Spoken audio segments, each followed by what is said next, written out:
적지 않은 많은 사람들이 교회 안에서 신앙생활을 하다가 세상으로 돌아가는 일들을 많이 보게 됩니다.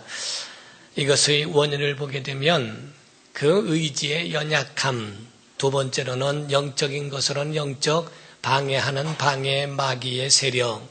그러나 결국에는 자기의 의지의 결단에 있는 것인데 실족하는 것은 하나님을 오해했기 때문에 떠난다는 것입니다.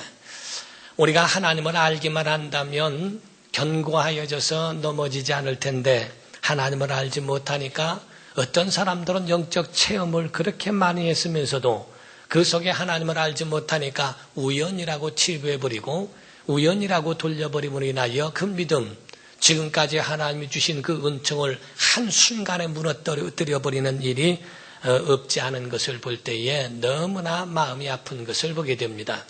누가복음 7장 23절에 말씀하기를 실족케 하는 일이 없을 수는 없으나 인자로 인하여 실족하지 않는 자가 복이 있도다 라고 예수 말씀하신 것처럼 우리는 세상에 있는 아무런 이런 것들이 있다 할지라도 하나님께 향해서 실족돼서는 안 됩니다. 하나님을 향하여 하나님을 오해하는 데부터 비롯되어 하나님이 왜 사랑이신데 이런 진노가 있느냐, 또 하나님은 왜 저런 불의한 자들을 그냥 두느냐, 다 쓸어버리시지 아니하느냐, 하나님이 그런 거 보니까 하나님 없다 있다 해가면서 하나님을 판단하는 것을 보게 될 때에 너무나 가슴이 아픕니다. 어떤 것을 보면은 막 불의한 것은 한순간에 끝내버렸으면 좋겠죠. 그러나 사람이 만약에 불의할 때마다 하나님이 다 쓸어버리신다면 이 세상에 살아남을 자는 하나도 없습니다. 그러나 또 하나님께서 사랑이시라면 왜 이런 것에서 어려움 당하게 하느냐라고 하지만은 만약에 하나님 사랑이신지라 죄에 대하여 묵인하신다면 하나님은 의로우신 분이 아닙니다. 그렇다면 마귀도 구원해야 할 것이고 이 모든 불의한 것들도 전부 다 인정을 하고 그 불의한 것들도 다 그대로 둬야 되지 않습니까? 그러면 어느 누구가 세상에 활보할 수 있겠어요? 누가 길거리에 나가서 안전하게 활보할 수 있겠어요? 법이라고 하는 것이 그와 같이 정말 혹독하기 때문에 법에 저촉되지 않으려고 거기서 사람들이 그것을 두려워해서 아무에게나 시비를 걸고 아무에게나 접근하지 않는 이유가 그 법에 의하여 보호를 받고 있기 때문이 아닙니까? 우린 이 부분에 대하여 하나님을 알아야 할 필요가 있다는 거예요. 그래서 우린 신앙의 단계라고 하는 것이 있는 것처럼 우리에게 첫 번째 단계는 믿음이라는 단계입니다. 히브리서 11장 6절의 말씀이 하기를 믿음이 없이는 하나님을 기쁘시게 못하나니, 하나님을 믿는 자들은 하나님이 반드시 생존하심을 믿어야 한다고 되어 있습니다. 그러므로 하나님의 사심을 믿어야 한다는 거예요. 우리가 영적 체험이라는 것은 다른 거 아닙니다. 하나님 살아계심을 믿는 거예요.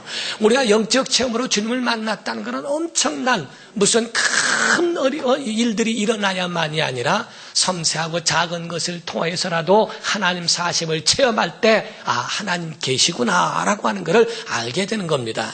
그러나 하나님에 대하여 안다 할지라도, 그 믿는다 할지라도 두 번째 단계로 하나님을 알아야, 금을 금같이 알아야 그것을 사용할 수 있습니다. 은을 은같이 사용할 줄 알고 보석을 보석인 줄을 알아야 한다 이 말이에요.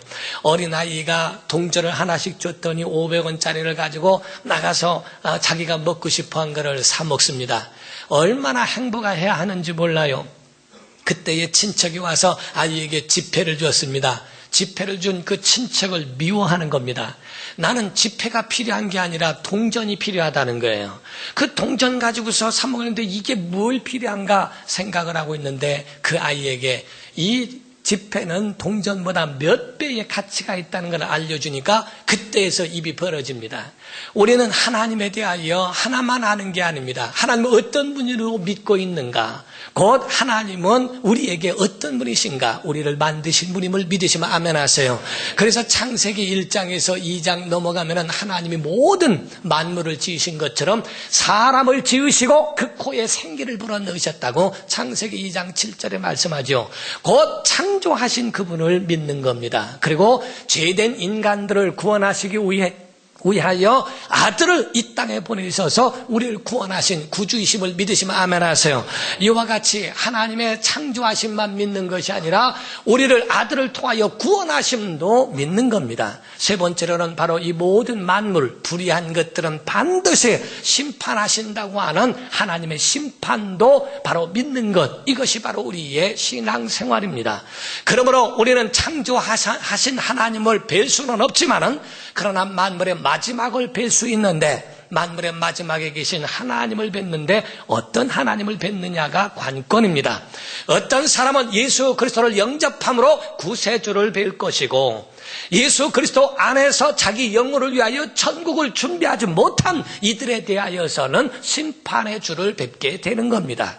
그러므로 그 모든 일들을 성경에 기록하였고, 성경을 통하여 하나님을 오해하지 않도록 하신 거예요. 그래서 오늘날 목사는 성경을 가르쳐야 하고, 성경은 하나님에 대하여 알게 하는 겁니다. 그러므로 우리는 성경을 연구하는 자들이라고 하기보다는 성경을 믿는 자들이요, 성경을 상고하는 자들이요, 성경을 통하여 하나님을 알아가는 사람들입니다. 우리는 이 사실을 우리가 인정하고 믿는 것, 이것이 굉장히 중요해요. 우리가 사춘기에 있는 아이들을 보면은 아버지 어머니를 이해하지 못합니다. 그래서 아버지 어머니를 이해하지 못하니까 반항도 하고 방황도 하고 하면서 집에서 될 수 있으면 아버지 어머니의 간섭을 떠나고 싶어 합니다. 그러나 나중에는 철이 들어서 그 가운데 결혼도 하게 되고 자녀를 낳고 그 자녀들이 속썩이는 것을 보다 보면 자기의 과거가 생각납니다. 나로 인하여 우리 아버지 어머니가 얼마나 마음이 상해셨는가에 대하여 알게 되고, 돌아왔을 때는 이미 늦었던 그런 후회하는 경우도 없지 않아 있다는 것을 보게 되지 않습니까? 이와 같이 우리에 대하여서는 바로 하나님의 그런 살아계심 뿐만 아니라 하나님의 구원하심도, 하나님도 성령에 의하여 우리와 함께 하심도 성경은 우리에게 기록하고 있는 거예요. 어떤 사람은 성경에 대하여 별로 관심이 없어 하는 분들이 있습니다. 교회 와서 그냥 예배만 참여하고 돌아가면 됐지, 하나님을 알려고 하지 않기 때문에 믿음이 견고하지 못한 겁니다. 작은 시험과 어려움에도 팍팍 무너진 이유가 뭔가? 하나님을 오해해서 그래요. 하나님을 알지 못해서 그렇다 이 말이에요. 우리는 하늘에는 해만 있는 게 아닙니다. 하늘에는 해도 있고 달도 있고 별도 있습니다. 이와 같이 하나님의 역사라고 하는 것은 하나님의 양면성, 이중성이 아니라 양면성이에요. 그래서 동전의 앞 뒷면이 하나가 되는 것처럼 하나님의 양면성을 통하여 우리에게 보여주신 그 하나님을 알아가는 것이 믿음입니다. 첫 번째는 하나님의 사심과 그 은혜를 믿는 것이요, 두 번째는 그분을 알아가는 것이요, 세 번째는 그 은혜를 깨달은 사람들이 그 은혜에 감사하며 일평생 헌신하는 삶이 바로 세 번째의 삶이라고 하는 것을 보여주고 있는 것과 같습니다. 사랑하는 성도 여러분, 하나님의 속성을 이해하시기를 예수 이름으로 축원합니다.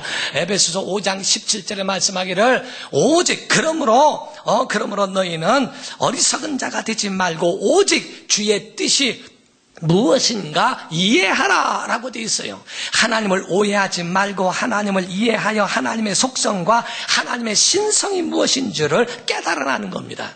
사랑하는 사람에 대하여서는 일거수일투족에 대하여 알아가려고 합니다. 뭐를 좋아하는지, 뭐를 잘 먹는지, 무엇을 싫어하는지에 대하여 알려고 하지 않겠어요? 자기가 사랑하는 사람이 어디를 좋아하는지 그 모든 것을 다 깨고 있고 살아가면서 알지 않겠습니까? 살아가면서 모든 것을 그와 같이 깨달아 알게 되고 그렇게 가정을 만들었는데 부부가 서로가 이해를 못하면 그러면 오해가 생기게 되고, 오해가 생기면서 그 가운데에 골이 깊어지고 나중에는 나눠져 버리는 경우가 나오게 됩니다.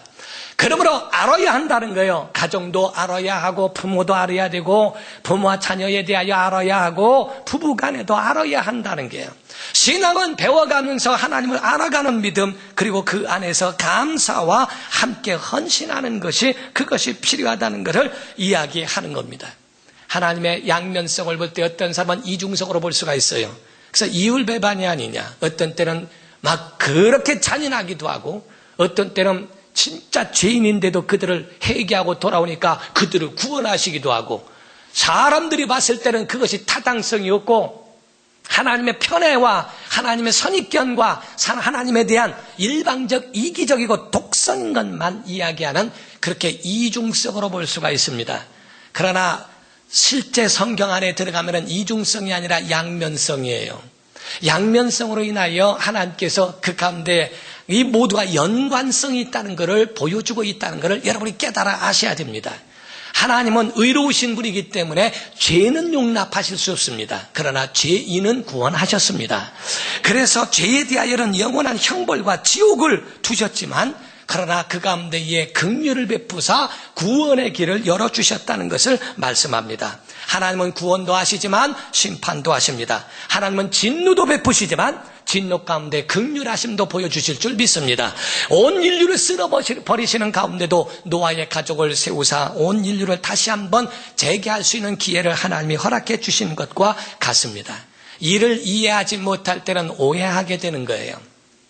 저는 저희 아버지에게 맞은 아주 혹독하게 맞은 야단 맞은 것이 세 가지를 기억하고 있습니다. 한 번은 우리가 2층 집에 살 때였어요. 집주인은 아래층에 살고 있는데 거기 집주인과 새들어 사는 사람이라고. 거기서 제가 그 집주인 아들에게 할 말을 잘 못했어요. 같이 놀고 있는데 제가 초등학교 다닐 때인데 이 아이는 저보다 학년이 낮은 아이였습니다. 얼마나 천방지축인지 연필을 들고 와서 나한테 휘두르다가 제 손바닥을 찍었는데 그 심이 부러져가지고 박힌 거예요. 그래도 같이 대항하지도 못하고 엉엉 울면서 저희 아버지한테 가져갔습니다. 아버지 여기 해가지고 우리가 때려가지고 했다가 말도 끝나기 전에 의도 터졌습니다. 저는 그때 별이 빛나는 것을 처음 봤습니다. 낮에도 별이 뜰 수가 있구나. 얼마나 서럽던지 그거를 그 마음에 굉장히 서러웠어요. 두 번째로는 저희 아버지가 돈을 모아가지고서 하셨는지 아주 그 카메라를 하나 구입하셨는서 장롱 안에다 넣어놓으셨는데 그걸 어떻게 하다가 뺐습니다. 그래서 보니까 이 카메라예요. 그래서 그거를 조금 너무 신기하니까 호기심에 이거를 조금 이게 틀어보느라고 틀어봤는데 이게 틀어졌는데 또 그때 의도 터진 기억이 나는 거예요. 그래서 안 되겠다 해서 다시 그걸 늘려는데 안 들어가는 겁니다. 이게 원래 다시 돌아가려면 완전히 틀어야 돌아가는 건데 완전히 틀면은 이거 안 될 것 같고 늦찬이 안 들어가고 그냥 덮어놨어요. 자수하면은 덜 맞을 것 같아서 오신 아버지에게 아버지 그 카메라가 있는데 그걸 하다가 어쩌고 말도 끝나기 전에 의도 터졌습니다. 그때도 너무 서운했습니다. 세 번째로 제가 얻어맞았던 것은 옛날에 라디오가 커다란 게 있는데요. 옛날에는 배터리가 라디오 많았습니다. 크기가 컸습니다. 그래서 거기에 같이 덧붙여가지고 이렇게 선을 이은 건데 그걸 고무줄로 당겨가지고 놨던 건데 그걸 어떻게 만지고 그러다가 그게 선이 떨어진 거예요. 라디오가 안 나오는 거예요. 큰일 났어요. 이걸 어떻게 해야 되는가. 그때가 비 오는 날이었는데 그날따라 아버지가 왜 이렇게 일찍 들어오시는지 들어오시는 아버지에게 아버지 라디오가 이게 어쩌고 의도 터졌습니다. 그때에 맞았을 때는 정말 얼마나 했는지 그래서 막 울으니까 운다고 더 터졌습니다. 그래 난 다음에 1시간 뒤에 아버지가 나가셨다가 호떡 사가지고 들으셨는데요. 호떡이 나를 위로해 줍니까? 아주 저 기억력도 좋습니다. 그래서 이 세 가지를 기억하는데 의도 맞아가지고 얼마나 그게 그 마음에 호떡 사주려고 왜 때렸어 하는 마음이 그 속에 있어가지고 그러나 아버지가 된 다음에 보니까 그것이 자식 잘 되라고 아버지 거에 손대지 말라고 알려주려고 하는 아버지의 그 마음과 그것이 뜻이 있었겠다라는 생각을 갖게 됩니다. 사람의 행위는 우리가 나중에 성장한 다음에도 이해할 수 없는 일들도 혹 있을 수 있지만은 하나님의 메시지는 그렇지 않다는 거예요. 하나님의 메시지는 거기에 불의에 대한 경고는 반드시 하나님이 거기에 대하여 보여주시는 겁니다. 어떤 사람이 한순간에 쓰러지는 것 같죠? 아닙니다. 예행 연습이 있어요. 뭔가가 중간에 아뜩아뜩하고 자꾸 이런 것이 자기에게 경고로 받아들이지 않을 때 한순간에 무너지는 겁니다. 갑자기 멀쩡한 사람이 한 것이 아니라 그것이 경고가 들어와 있는 것처럼 우리의 신앙생활에도 하나님은 우리에 대한 모든 것에 거기에 대한 경고가 있어 메시지로 보여주시는 것이라 하는 것을 우리에게 알려주고 있는 거예요. 죄인은 하나님과 연합할 수 없다는 것을 말하고 있습니다.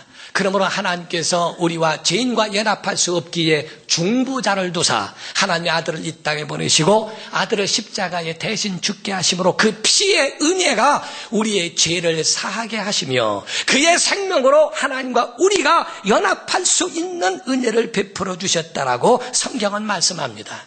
사랑하는 성도 여러분, 우린 예수 안에 하나 된 줄 믿습니다. 그러므로 여러분이 중요하게 여겨야 될 부분이 뭡니까? 가장 중요한 것, 이전 것은 지나갔으니 보라 새 것이 되었도다. 우리에 대하여 과거에 대하여 말씀합니다. 과거에 대하여는 살필 필요는 있다 할지라도 과거에 매이지 마라. 성경은 우리에게 말씀합니다. 너희가 살필다 할지라도 거기에 대하여 매이지 마라. 왜냐하면 그 이전에 좋은 일이 있다고 합시다. 좋은 일이 있어도 그게 자기 의가 됩니다. 그리고 자기에게 잘못된 죄된 생활이 있습니다. 그 죄된 생활이 자기를 매여 앞으로도 나가지 못하도록 그 모든 것들을 방해해버리는 결과를 갖게 됩니다. 내가 그 과거에는 죄인이었을지라도 그에 대하여 보완하고 앞으로는 그런 삶을 살지 아니하도록 내 자신을 돌아볼 수 있도록 만드는 것, 그리고 과거에 아무리 의롭다 할지라도 그 의가 너의 의가 되지 아니하도록 너의 앞에 대하여 자랑이 되지 않도록 하나님은 그걸 기뻐하지 않는다는 것을 우리에게 보여주십니다. 사랑하는 성도 여러분, 우리는 이와 같이 하나님과의 관계라고 하는 걸 잊지 말아야 한다는 거예요. 우리 사람의 역사를 보면 세 가지로 나누게 있는데 첫 번째는 농경사회였다고 이야기합니다. 그래서 땅 때문에 땅이 많고 하면은 땅이 몇 마지기냐 하면서 거기에 대하여 아주 땅이 많은 사람들은 부자로 여기게 되고 결국에 전쟁을 한 것도 땅 싸움이었어요. 땅을 취하고 나라를 취하기 위한 싸움이 많았습니다. 그래서 사람들이 남자들이 밭을 갈고 그 가운데 땅에서 나는 곡물을 먹어가며 사는 그런 농경사회가 있었죠. 그런데 그 후에 산업혁명이 일어나면서 18세기부터 그때부터 공장이 세워집니다. 땅을 가진 사람들보다 생산하는 공장을 만들어 하는 것이 돈을 더 많은 벌이가 되는 것을 보게 됨으로 인해서 이 과도기의 그 후유증이 얼마나 컸던지 가정이 파괴되는 그런 가정들도 많았어요. 어느 시골 동네에 공단이 들어가 거기 있는 사람들을 쓰기 시작하면서 남편만 바라보면서 농경사회 이제 밭에서 논에서 일했던 사람들이 공장에서 여인들도 일하기 시작하면서 거기서 남편을 의지하지 않아도 얼마든지 먹고 살 수 있는 그러한 삶이 되고 살림이 된다고 생각하니까 남편을 무시하고 가부장적인 그러한 것에서 이제 그 여인들이 일어나기 시작한 문제들이 가정이 막 갈라서는 일들이 굉장히 많았다는 거예요. 그러나 지금은 부부가 맞벌이하면서 함께 그런 걸 이해하고 조화 이룰 줄 아는 그런 사회가 됐어요. 정보화 시대, 디지털 사회 시대가 됐습니다. 삶은 더 부유해졌고 더 많은 것들로 누릴 수 있는 풍요로운 삶이 되었습니다. 그런데 문제가 뭡니까? 발전되고 더 좋은데 왜 악은 더 많으며 왜 발전되고 더 살기 좋은데 왜 세상에는 죄악이 더 관영할까? 옛날에는 작은 병 때문에 죽었던 건 다 정복했는데 왜 큰 병이 일어날까? 우리가 세월호나 이런 것들을 여러분이 보시게 되더라도 그들이 돈이 없어서 그렇습니까? 우리가 보게 되면은 정말 먹을 것이 없어서 굶주려 배고파 죽을 것 같아서 훔쳐먹는 사람도 있는 것 같지만 그러나 보면은 대부분 먹고 살만하고 모든 사람보다 더 많이 가진 사람이 불법을 행합니다. 문제가 일어납니다. 왜 죄악이 관영하고 왜 죄악이 많은가? 이전 것을 버리지 않고 새로운 삶이 없다는 거예요. 여기서 새로운 삶이라고 하는 것은 이건 하나님과의 화목을 이야기합니다. 하나님과 끊어져 버린 인생은 열려있는 것 같으나 열려있지 않습니다. 하나님과의 관계 속에 화목하라. 하나님과 떨어진 인간은 결단코 열려있어도 열린 것이 아니고 살아도 산 것이 아니라는 것을 우리에게 보여주는 겁니다. 근본이 무엇인가? 지금 너희가 무엇을 지금 가지고 있는가에 대하여 여러분이 자기 자신을 살필 줄 알아야 한다는 거예요. 우린 애굽에서 탈출한 것 굉장히 잘했습니다. 그러나 탈출한 사람이 20세 이상에 있는 사람은 여호수아와 갈렙 외에 모든 사람이 광야에서 다 엎드려진 것을 아십니까? 출애굽을 한 사람이요 하나님의 역사를 10번이나 10가지 재앙을 다 보고 하나님의 사심을 확인한 사람일진데 광야에서 하나님을 원망하다 다 쓰러져 버립니다. 왜? 하나님과의 화목이 무엇인지를 몰라요. 탈북한 사람들이 자기의 목숨 걸고 탈북한 사람입니다. 남한에서 정착하지 못한 사람이 태반입니다. 죄된 생활에 대하여 완전히 끊어졌다면 이제 예수 안에 삶으로 정착할 수 있게 되어야 되는데, 그의 사람이 되지 않고 예수만 믿었지 세상 사람이요, 예수만 믿었지 세상과 다를 바 없는 것이, 그것이 바로 새로운 삶인가? 성경은 그에 대하여 연구하고 있어요. 하나님과 화목하라. 하나님과 화목하라. 오늘 본문 말씀은 바로 그 얘기입니다. 17절 18절 이하에도 말씀하는 것이, 18절에도 모든 것이 하나님께로서 나서 우리를 자기와 화목하게 하시고 또 우리에게 화목하게 하는 직분을 주셨으니 곧 하나님께서 그리스도 안에 계시사 세상을 자기와 화목하게 했지. 계속 화목하고 있죠. 세상과의 화목이 아니라 하나님과의 먼저 화목이 이루어져야, 그래야 한다는 것을 이야기하는 거예요. 하나님과의 진정한 믿음 가운데의 화목. 그래서 야고보서 4장 7절과 8절에는요, 마귀를 대적하라. 그리하면 너희를 피하리라. 마귀만 대적하면서는 되는 게 아니라 마귀를 대적할 수 있는 그 능력의 근원은 하나님을 가까이 하는 데 있다는 거예요. 그래서 세상에 나가서만이 아니라 예배 가운데 하나님께로 돌아오는 것, 모든 능력의 원인이 바로 하나님께 있기 때문에 하나님과 화해하는 것, 이것이 바로 예배 시간에 이루어지는 것이라고 하는 것을 보여준 겁니다. 우리가 1972년도에 6월 달에 그 미국에서 월남전에 있었을 때에 미국에서 폭격기가 가서요, 사이공 한 40km 인방에다가 폭격을 하기 시작했대요. 근데 그때의 폭격에 막 의하여 막 아수라장이 되어 있는데, 그때의 9살 된 소녀아이가 불이 붙어서 뛰어나오는데 옷에 불 붙으니까 옷을 집어던지고 그냥 맨몸으로 막 놀래서 뛰어가는 것을 사진 기자가 사진을 찍어 그것이 아주 상을 받은 일이 있을 정도로 굉장히 유명했다는 겁니다. 근데 그 소녀는 그 후로 굉장한 트라우마와 그 어려운 가운데에 막 수술을 몇 번을 거쳐서 파편을 떼야 되고 하는 제거하는 수술과 이런 것에 너무너무 괴로움이 많았다는 겁니다. 그렇게 어렵고 괴로움이 많은 그 가운데에 아주 미국 생각만 하면 미국에 대하여 적대감을 가졌고 얼마나 욕을 하고 원망하고 저주하고 있는지 모른대요. 그렇게 저주하고 원망하는데 하루는 전도인이 찾아갔습니다. 예수를 소개했고 예수를 영접한 다음에 그는 변하기 시작했어요. 미국을 용납하기 시작했고 그의 모든 삶은 전도를 하기 시작했으며 결혼을 해서 아이를 낳아서 정말 믿음의 삶으로 변화되어지는 것을 보게 됩니다. 사랑하는 성도 여러분, 의사는 육체는 수술할지라도 영혼을 수술할 능력은 없습니다. 하나님만이 영혼을 수술할 능력이 있는 겁니다. 참된 평화는 세상 것에 있지 않습니다. 먼저 하나님과 화목하라는 겁니다. 하나님과 평화하고 하나님과 화목할 때 은혜 주시겠다는 거예요. 하나님과 화해하라 하는 말이 있죠. 우리가 어떤 사람은 술 한잔 먹고 그냥 화목하게 하고 끝내. 근데 술이라고 하는 것이 그렇게 화해하는 것 같지만은 술은 제정신이 아닙니다. 오죽하면 어떤 택시 운전수가 택시를 이렇게 사람을 태웠는데 술에 만취한 사람을 태웠대요. 그 손님이 타자마자 옷을 다 벗더라는 겨. 아니, 그래서 아저씨 왜 그래요? 여기 지금 옷을 벗으려면 안방에서 가서나 벗어야지 왜 여기서 벗냐고 했더니 그럼 진작 얘기하시지. 난 신발 벗고 탔는데 그러더라는 겨. 집인 줄 알고 신발 벗고 탔다고 하는 것처럼 실수투성입니다. 세상에는 이런 것들이 자기 삶으로 자기 정신으로 살 수 없기에 그런 것을 의존하고 살아가는 것 옳지 않다는 겁니다. 옛것을 버리고 새 사람을 입으라. 옛것을 버리고 하나님과 화목하라. 증오와 시기와 질투 이런 것에서 벗어나라. 사랑하는 성도 여러분, 이거는 한 특정 종교를 뭐라고 하고자 하는 얘기가 아닙니다. 그냥 우스갯소리로 이야기하는 말인데, 신천지나 이런 이단자들이나 이런 사람들이 교회에 침투해 들어와서 데리고 가는 사람들은 누구냐면은 원불교 신자라고 그래요. 누구냐면 원망, 불평, 교만 이런 사람들. 그 마음속에 원망이 있고 불평이 있고 그리고 마음이 교만해서 하나님의 교회를 또 하나님이 세우신 종을 또 성도들을 무시하고 멸시하는 그러한 교만한 사람들을 데리고 간다 하는 이야기가 있어요. 그러나 사랑하는 성도 여러분, 진정한 믿음의 사람들은요, 남의 형통함을 질투하지 않습니다. 정말 그들이 잘 되기를 바라는 게 믿음의 사람들이에요.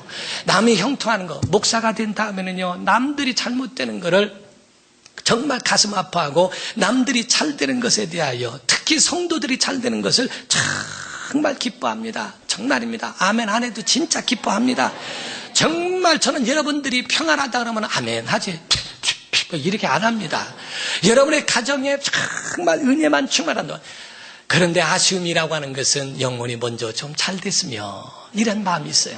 영혼이 잘 되면은 하나님의 모든 것이 범사가 잘 되고 강건해지도록 하나님이 역사해 주실 텐데 하는 그런 마음이 먼저 있을 뿐이지 절대로 여러분의 형통함에 대하여 절대로 질투하거나 시기하거나 그런 걸 갖지 않습니다. 정말 하나님이 그런 마음을 여러분에게 주시도록. 사랑하는 성도 여러분, 우리가 봄이 왜 아름다운지 아십니까? 봄이 되면은 꽃이 피고 아름다운 그런 잎이 나고 열매를 맺습니다. 벚꽃이 나온 것을 보게 되고 여기저기서 꽃들이 핀 것을 보면 너무너무 아름다워서 사람들이 사진을 찍고 그렇게 합니다. 그런데 그 봄의 특징이 뭐냐면은 날씨가 따뜻하고 그 온도가 적당하다는 거예요. 겨울이 얼마나 삭막한지 아십니까? 어떤 사람은 가을이 싫다고 그래요. 왜 싫냐니까 겨울을 향하여 가고 있는 가을은 전부 잎이 떨어지는 모든 것이 죽어가는 느낌이라 싫다고 하는 사람들도 보게 됩니다. 겨울은 황량합니다. 삭막합니다. 저는요 러시아에 가서 설교를 많이 했어요. 10년을 넘겨서 러시아에 사는데 그 러시아에 그런 조크가 있어요. 제가 이제 아는 목사님이 계신데 그 목사님이 항상 새벽마다 운동을 하셨어요. 반바지를 입고 겨울이건 여름이건 상관없이 러시아에 집회를 가셨어도 새벽에 나왔다는 거예요. 영하 10도인데 반바지를 입고 나온 겁니다. 그러니까 선교사님이 하는 말이 목사님 안 됩니다. 여기서 지금 반바지 입고 하면 큰일 납니다. 그러니까 한국엔 영하 20도 때도 내가 다 그렇게 다녔다고. 여기서는 러시아입니다. 안 됩니다. 괜찮다고 하고 가는 중간에 얼어버렸습니다. 다시 돌아왔는데 꽁꽁 얼은 거예요. 러시아의 겨울이라고 하는 거는 머리속까지 얼거든요. 막 힘들죠. 그래서 다시는 러시아에서 나는 운동하지 않겠다고 그렇게 아주 결단했다는 얘기를 러시아 사람들에게 했습니다. 우리 한국 사람들은 웃었는데 러시아 사람들은 안 웃어요. 그래서 왜 안 웃냐고 물었더니 하는 말이요. 그 겨울에 대한 추운 것은 아름다움보다는 우리에게는 비극입니다. 이 얘기를 하는 거예요. 자기에게는 너무나 춥다고 하는 자체가 저주스럽고 비극이라는 거예요. 우리는 한 번 보고 끝나는 그런 아름다움이라고 생각할지 몰라도 그것이 자기들에게는 굉장히 추운 것이 정말 견디기 어려운 것이라고 말합니다. 사랑하는 성도 여러분, 봄이 아름다운 것은 따뜻하기 때문에 그래요. 여러분의 가정과 환경을 봄이 되게 하시기 바랍니다. 화목하게 하는 직분을 주셨다라고 그랬어요. 목소리를 소리 지르고 높이고 얼굴 붉히고 톤을 높여 그래서 화를 내고 화목케 하는 것을 트러블 메이커처럼 다 깨버리고 하지 말고 피스메이커가 되라. 그들을 화목하게 하고 그들에게 삶 속에 봄이 되게 하라. 우리의 감정에 불을 지피는 자가 마귀입니다. 작은 것 가지고 분노가 일어나게 만들고 작은 것 가지고 모든 사소한 것. 어떤 사람은 그럽니다. 지난 주간에도 부활절 연합 성회를 갔어요.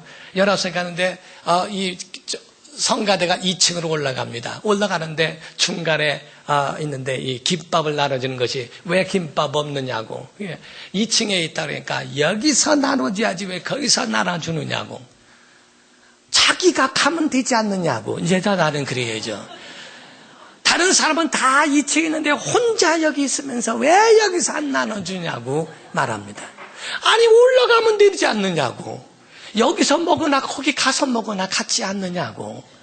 우리는 작은 걸 하나 가지고서 마음속에 상하려면 얼마든지 상할 수 있습니다. 우리 마음속에 이런 것들에 대하여 겨울로 만들지 말라는 거예요. 우리 심령을 봄이 되게 하시기를 주 이름으로 축원합니다. 여러분의 가정이 봄이 되게 하시기를 주 이름으로 축원합니다. 이건 따뜻한 말과 따뜻한 언어, 따뜻한 모든 표정과 그의 안색과 그런 삶 속에 있을 때 이루어지는 거예요. 사랑하는 성도 여러분, 구약에는 성막을 회막이라고 그랬어요. 왜 회막이라고 했냐면요, 모을 해자라고 써서 바로 하나님과 모든 백성들이 만나는 만남의 장소라고 하는 겁니다. 교회는 하나님과 화목하는 장소요, 예배하는 장소요, 여기서 하나님의 은혜를 받고 회복하는 장소인 줄로 믿습니다. 이곳에서 하나님과 화목하는 역사가 있기를 예수 이름으로 축원합니다. 하나님과 화목하면 모든 길이 열립니다. 하나님의 축복과 형통의 길로 인도해 주실 것입니다. 자, 내 영혼아 하나님과 화목하자. 세 번 시작. 내 영혼아 하나님과 화목하자. 내 영혼아 하나님과 화목하자. 내 영혼아. 기도하겠습니다. 이 시간에 기도할 때 하나님 우리 영혼을 축복하시고 우리 영혼에 한량없는 하나님의 은혜로 채우시고 도와주시옵소서 하고 하나님과 먼저 화목하게 해달라고, 정말 하나님의 그 속성, 신성, 그 양면성을 이해하고 하나님을 오해하지 않고 하나님을 따라갈 수 있도록 도와달라고 우리 다 같이 간절한 마음으로 통성으로 기도하십시다.